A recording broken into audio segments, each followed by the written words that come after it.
आपको लग रहा है कि ये जो बच्चे हैं, ये जो हम स्टूडेंट है, ये एंटी नेशनल है? अगर हम एंटी नेशनल होते तो हमारे हाथ में ये झंडा क्यों होता? बेटे हैं, बेटियां हैं, जिनका बहुत सारा सपना है, हमारा और आपका, कि लाइफ में कुछ करना है, उन्हें वो हक नहीं मिल रहा है। तो ये देश किस दिशा में जा रही है?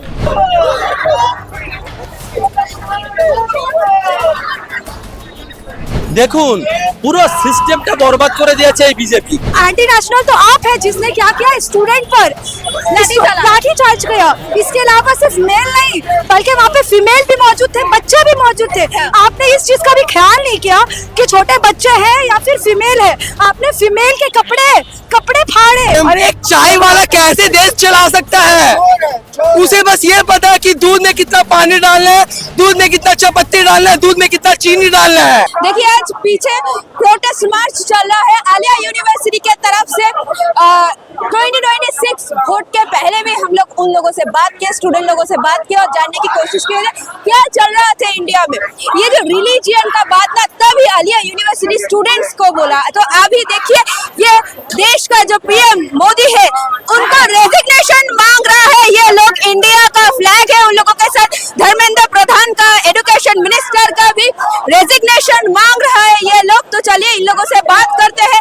रिलीजियन कोई बात नहीं है, बात एक है, बात है सिर्फ इंडिया, बात है सिर्फ हम लोगों का देश। तो आइए बात करते हैं। पीछे देखिए गोदी मीडिया बॉयकॉट और इंडिया का फ्लैग भी है, बट लगातार जंतर मंतर से बोला जा रहा है कि स्टूडेंट्स एंटी नेशनल है। यहाँ पर इनकलाब जिंदाबाद नारा क्यों लगाया जा रहा है? पूरा जो ये जो आंदोलन चल रहा है ये पॉलिटिकल हो गया। आपको लग रहा है कि ये जो बच्चे हैं, ये जो हम स्टूडेंट है, ये एंटी नेशनल है? अगर हम एंटी नेशनल होते तो हमारे हाथ में ये झंडा क्यों होता? एंटी नेशनल तो आप है जिसने क्या किया स्टूडेंट पर लाठी चार्ज किया। इसके अलावा सिर्फ मेल नहीं बल्कि वहाँ पे फीमेल भी मौजूद थे, बच्चे भी मौजूद थे। आपने इस चीज का भी ख्याल नहीं किया कि छोटे बच्चे हैं या फिर फीमेल है। आपने फीमेल के कपड़े फाड़े। इसके अलावा आपने जो है उनके बॉडी में गंदी तरह से हाथ दिया। तो अब बताइए एंटी नेशनल कौन हुआ? आप कहते हैं बेटी बचाओ बेटी पढ़ाओ, तो आप इस तरह से बेटी को बचाएंगे? पढ़ाई का तो आपने कुछ नहीं किया। जो भी हम पढ़ते हैं वो तो पेपर लीक से खत्म हो जाता है, लेकिन बेटी बचाओ कहाँ गया? और उसके अलावा आप लोग हम ही को एंटी नेशनल बोलते हैं, ये तो गलत बात है। और वहाँ पर जो प्रोटेस्टर है, जो स्टूडेंट्स है, सभी धर्म से आते हैं। तो ये बीजेपी लोग जो है ये बोल रहा है वहाँ पर सनातनी का अपमान हो रहा है, इनका नारा लगाया जा रहा है। ऐसा अच्छा ये उनको बोलिए दिखाने के लिए कि ऐसा कौन सा सनातनी का नारा वहाँ पे लगाया गया है, बल्कि वहाँ पे सिर्फ साफ यही नारा लगाया जा रहा है कि धर्मेंद्र प्रधान आप इस्तीफा दें क्योंकि आप इस काबिल नहीं है। क्योंकि आपके रहते हुए क्या हुआ है, 21 लोग है ना अब सुसाइड कर चुके हैं। इसके अलावा पेपर लीक पे लीक, इसका कोई तो समाधान नहीं है। एक बात मैं आप लोग को बताती हूँ कि जब हम लोग एग्जाम देने के लिए जाते हैं, अभी रिसेंटली मैंने एनटीए का वो एग्जाम दिया था 23 जून को, ठीक है। वो लोग एग्जाम लेने के बाद क्या करते हैं, पूरे बॉडी को चेक करते हैं। इवन हम लोग हिजाब पहनते हैं ना, तो हमारा हिजाब को खोल दिया जाता है। खोलने के बाद जो चोटी है हमारा, उसको ऐसे टच कर करके पूरे चोटी को उठाकर चेक किया जाता है कि हमारे अंदर, मतलब हम लोग कोई चीट पेपर लेकर नहीं जा रहे। जब हमारा इतने अच्छे से आप चेकिंग करते हैं तो फिर आपके रहते हुए ये जो है पेपर लीक कैसे हो जा रहा है? ये बहुत बड़ा सवाल है, इसका आपको जवाब देना ही पड़ेगा। और एक बात, बाहर से बहुत खाना आ रहा है तो बोल रहा है कि अमेरिका से फंडिंग आ रहा है, पाकिस्तान से फंडिंग आ रहा है। वही भेज रहे होंगे शायद इसीलिए, क्योंकि देखिए ये जनता का प्यार है। आपने देखा होगा बहुत सारे वीडियो वायरल हो रहे हैं जहाँ पे जो लोग हैं जो आ नहीं पा रहे, जो प्रोटेस्ट में जंतर मंतर में शामिल नहीं हो पा रहे, लेकिन वो लोग क्या कर रहे हैं, खाना ऑर्डर कर दे रहे हैं ताकि जो लोग वहाँ पे लड़ रहे हैं वो खा सके। और उनकी देखिए बगैर खाए तो होगा नहीं ना, भूखे पेट तो कोई लड़ नहीं सकता। तो वो उनका प्यार है, जनता का प्यार है। क्योंकि मोदी को तो यूनिटी पसंद नहीं है, वो हमेशा से यही चाहता है कि डिवाइड करना, आपस में लड़ा देना, धर्म का मुद्दा ले लेना और लेकर सबको लड़ा लेना, यही चाहते हैं। इसलिए उनको ये यूनिटी जो है हमारी वो देखी नहीं जा रही, बस यही बात है। अच्छा, आप ये प्रोटेस्ट में आए हैं, हाँ बताइए इंडिया में जो चल रहा है स्टूडेंट प्रोटेस्ट, क्या बोलना है इसके बारे में? देखिए आप लोग सब जानते हैं कि नरेंद्र मोदी ने वादा किया था कि देश की हर बेटी को इंसाफ मिलेगा। 1-2 बजे रात में भी अगर वो निकलेगी तो उसे आंख उठाकर कोई नहीं देखेगा।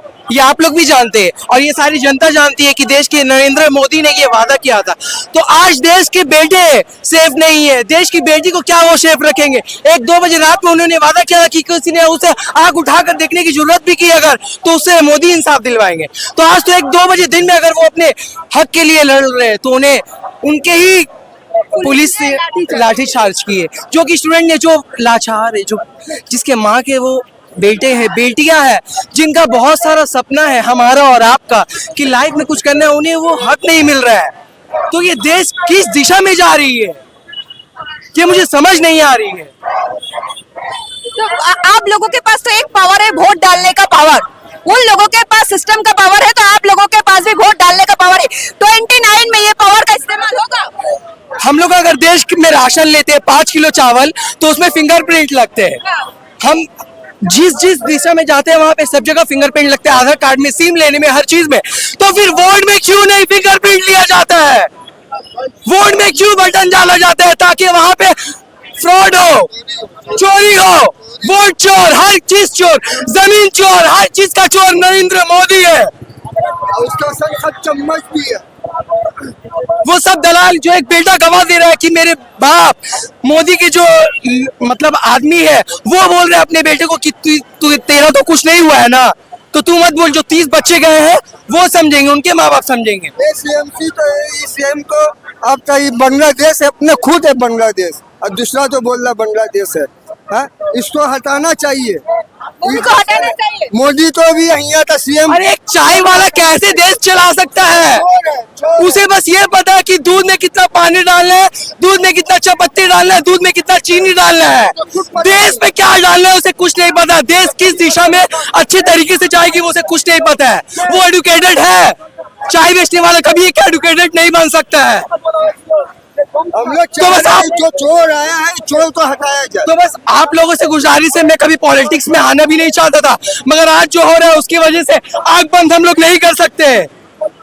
एक ह्यूमन बीइंग के होने के नाते ये आवाज आप सबको उठाना पड़ेगा, सोशल मीडिया में एक होना पड़ेगा, कॉकरोच जनता पार्टी को एक होना पड़ेगा ये चाय वालों को हटाने के लिए।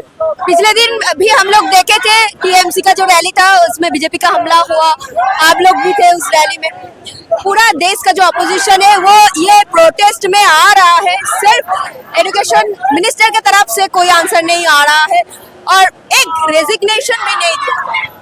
দেখুন পুরো সিস্টেমটা বরবাদ করে দিয়েছে এই বিজেপি। আজকে দেখুন আমরা যখনই নৈতিকভাবে আন্দোলনে নামছি, সেটা রাজ্যের পুলিশ হোক আর কেন্দ্রের পুলিশ হোক, তারাই আমাদের উপর হামলা করছে, মারছে। আমরা তো গণতন্ত্রপ্রেমী মানুষ, আমরা ছাত্ররা সংবিধানকে অগ্রাধিকার বেশি দিই, ওই জন্য আমরা তাদেরকে প্রহার করছি না, তারা আমাদেরকে প্রহার করছে। সেটা পুরো ভারতবর্ষের মানুষ সচক্ষে দেখছে আপনাদের মাধ্যমে। কারণ আমরা এখনো দেখতে পাচ্ছি মিডিয়ারা বেশিরভাগ চাটুকারিতা করছে, বিজেপি দালালি করছে। আপনাদের মতো এই ডিজিটাল মিডিয়াগুলো ছিল বলে হয়তো আজকের মানুষের কাছে সত্য খবরগুলো পৌঁছাচ্ছে। আমরা আন্দোলন করছি একটাই কারণ, যে সিস্টেম খারাপ হয়েছে। আজকের একটা বাচ্চার ডাইপার ফুটো হওয়ার থেকে বেশি, ডাইপার লিক হওয়ার থেকে বেশি আরে নেট পেপার লিক হয়ে যাচ্ছে, যে কোনো প্রশ্ন লিক হয়ে যাচ্ছে। আমরা এর জন্য তীব্র প্রতিবাদ জানাচ্ছি, কারণ আমরা চাই ভারতবর্ষের এডুকেশনাল সিস্টেম যেন স্ট্রং হয়। যারা বছরের পর বছর কষ্ট করে পড়াশোনা করেছে, তাদের ভবিষ্যতের কথা চিন্তা করে তারা রাতকে দিন করে, দিনকে রাত করে পড়াশোনা করেছে, আর যেই সময় এক্সাম দিতে যাচ্ছে তখন দেখতে পাচ্ছে যে এইসব দালালগুলো, ধর্মেন্দ্র প্রধানের মতো কিছু টাকা খাওয়া দালাল, বিজেপির চামচা, এরা সেই নেট পেপার লিক করে দিচ্ছে টাকার বিনিময়ে। আজকের যদি টাকার এত প্রয়োজন হয় ভিক্ষা করুন না, আজকের যদি টাকার এত প্রয়োজন হয় রক্ত বিক্রি করুন। ছাত্রদের রক্ত মেরে পড়ার সেই আপনারা কষ্টটাকে কেন বৃথা করে দিচ্ছেন? আপনাদের যদি টাকার এত প্রয়োজন পড়ে আপনারা তো পুরো ভারতবর্ষকে বেচে দিয়েছেন। দিন না, আপনি আপনাকেই বেচে দিন, প্রশ্ন কেন বেচবেন? আজকের আমরা দেখতে পাচ্ছি যেখানেই দেখছি বিজেপি সরকার আছে সেখানেই স্বৈরাচারিতা বেড়ে যাচ্ছে। আজকে দেখুন পশ্চিমবাংলার কথা ভাবলে 2 মাস হলো না সত্তায় এসছে, তার মধ্যে 20টা রেপ হয়ে গেল। 2 মাস হলো না সত্তায় এসছে, যেখানে যেখানে চুরি হয়েছে আমরা যখন কেস করেছি বা সরকারের বিরুদ্ধে যখন কেস হয়েছে, সেই যেই ঘরে ইভিএম রাখা ছিল সেগুলোও চলে গেল। যেখানে নেট পেপার রেখা হবে সেটা চলে যাবে। আরে এদের সিস্টেমটাই এমন হয়ে গেছে, এদের ভারতবর্ষের সিস্টেমে ঘুণ লাগার কারণে আজকে সিজিপির জন্ম হয়েছে, তারাই আন্দোলন করছে, এরাই আগামী দিন ভারতবর্ষকে পথ দেখাবে। কিন্তু যতক্ষণ পর্যন্ত না এই গাধা ধর্মেন্দ্র প্রধান, এই দালাল ধর্মেন্দ্র প্রধান পদত্যাগ করবে, ততক্ষণ পর্যন্ত আমাদের আন্দোলন চলবে। যতই মারুক, যতই কাটুক, আমরা থামবো না। আর এই যে দালালগুলো বলে যে বেটি বাঁচাও বেটি পড়াও, আরে যন্তর মন্তরে আমার বোনগুলোকে যখন মারা হচ্ছে, আমার বাড়িতে বসে আমার মা কাঁদছে যে এটাই কি এদের বেটি বাঁচাও বেটি পড়াও? আজকের যখন মহিলাগুলোর জামা কাপড় ছিঁড়ে ফেলা হচ্ছে, তাদেরকে মারা হচ্ছে, এমনকি তাদের বক্ষে হাত দেওয়া হচ্ছে, যখন ওই মহিলাগুলোর বক্ষে হাত দিচ্ছে, ওদের ভাবা দরকার ওই বক্ষের দুধ পান করে ও কিন্তু বড় হয়েছে। তাই আপনি যে সকল মেয়েগুলো নোংরা ভাবে টাচ করছেন, আপনি কিন্তু আপনার ঘরের মা বোনকেই টাচ করছেন, এটা আমরা জানিয়ে দিলাম। আজকের লজ্জা লাগে আমার মহিলা বোনগুলোকে, তাদেরকে এমন ভাবে মারা হচ্ছে, এমন জায়গায় টাচ করা হচ্ছে, একজন ধর্ষকের থেকেও খারাপ হয়ে গেছে এই দিল্লি পুলিশ। এরা হচ্ছে বিজেপির দালাল, বিজেপির চামচা, এদের বিরুদ্ধে আমরা গর্জে উঠেছি, এদের বিরুদ্ধে আমাদের আন্দোলন। যদি না ধর্মেন্দ্র প্রধান পদত্যাগ করে, তাহলে কিন্তু এই আন্দোলন শুধু কলকাতায় নয়, এই পশ্চিমবাংলা থেকে লক্ষ লক্ষ যুব সমাজ, ছাত্র সমাজ আগামী দিন দিল্লি যন্তর মন্তরে হাজির হবে। তখন দেখিয়ে দেব सिस्टम की करे ठीक करते हैं। जो लोग हाथ में नेशनल फ्लैग लेकर एक सिस्टम के खिलाफ लड़ाई कर रहा है, उन लोग को भी ये देश के तरफ से एंटी नेशनल कहा जा रहा है। এটা তো বিজেপির একটা এজেন্ডা। যখন আমরা বিজেপির রুচির জন্য কথা বলি, আমরা বিজেপির একাধিক দুর্বলতাকে নিয়ে আমরা আন্দোলনে নামি, এনআরসি, এসআইআর, এনপিআর, এই যে একাধিক ইস্যুতে আমরা যখন র্যালি করি, আমরা যখন মিছিল করি, হয় আমাদেরকে বাংলাদেশে, যখন মুসলিমরা আন্দোলন করে মুসলিমদের বাংলাদেশি, পাকিস্তানি, রোহিঙ্গা বলে তকমা লাগায়, যখন হিন্দুরা আন্দোলন করে তখন তাদেরকে খালিস্তানি বলে। এটা হচ্ছে বিজেপির কমন এজেন্ডা।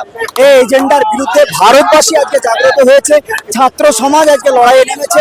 আজকে ছাত্র সমাজ এমন লড়াই শুরু করেছে, বিজেপি সরকার বাধ্য হয়ে তাদের উপরে লাঠিচার্জ করেছে, অমানবিক অত্যাচার করেছে। দিল্লিতে যে শান্তিপূর্ণ মিছিল চলছিল, শান্তিপূর্ণ মিছিলে যেভাবে অমানবিকতার পরিচয় দিয়েছে বিজেপি সরকার এবং দিল্লি পুলিশ যে অত্যাচারটা নামিয়ে নিয়ে এসছে, তাদের বিরুদ্ধে একরাশ ঘৃণা, ধিক্কার জানাচ্ছি।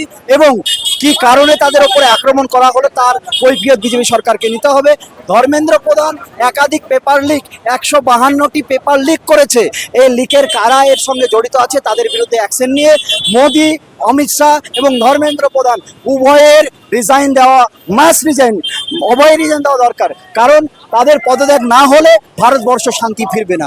ভারতবর্ষ এখন উত্তপ্ত পরিস্থিতি হয়ে গেছে।